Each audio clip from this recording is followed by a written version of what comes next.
Okay, everyone, welcome back to the channel. Today I'm doing a cabin air filter change. This is a 2019 Honda Odyssey. So I want to show you how to do this because I was at the dealer yesterday and mine was dirty. They said it needed a change. They wanted $60 for it. I went on Amazon and found this for like $8. So don't let the dealer replace this for you. It's super simple and they're really cheap. So you probably need this every 20,000 miles or so. I'm going to show you where this is done. Check out the link for the description. I'll leave a link in the description on Amazon to this.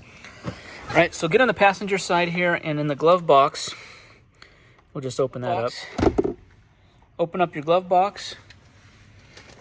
Over here,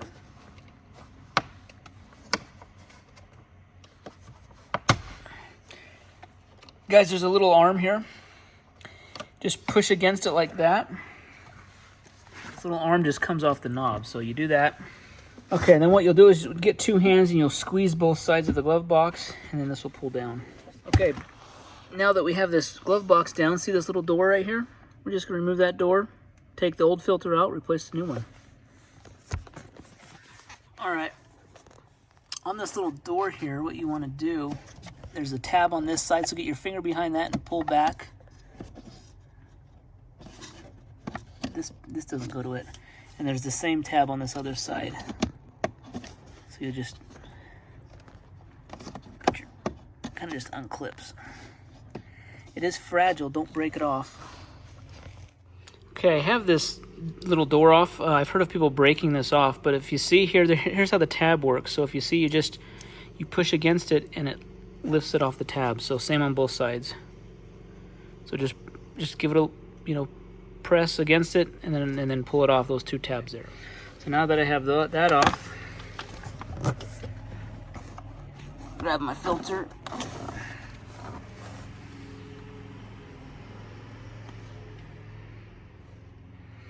It doesn't look that bad. The dealer said it's like dire need of replacement. I mean, there's some, little leaves. There's probably, it's kind of like a charcoal filter anyway, so you can't tell if it's clean or dirty, but probably good to replace it every, I'd say 15, 20,000 miles. Okay, so here's my old one, here's my new one. If you see, the old one was taken out just like this. Airflow is pointing down. So see how this airflow is pointing down? So airflow is coming from the top to the bottom, so just make sure the arrows are pointing down.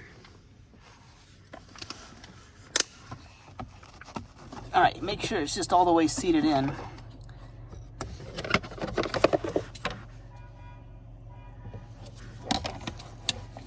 Alright, then we just put a cover. Okay, you just lift up the glove box here, push in on both sides so it snaps up, and then this little arm just snaps back in. One thing you should do, I do this, and it's helpful for me, is just get a piece of paper, keep it in your glove box, and write down the mileage at which you change this. So, I'm at 24,000 miles. I'm just going to write down here, today's date, I changed it. That way I can look back, reference that, or, keep a note.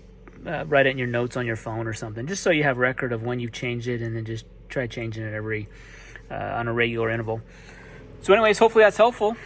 Be sure to like and subscribe to the video. Thanks, guys.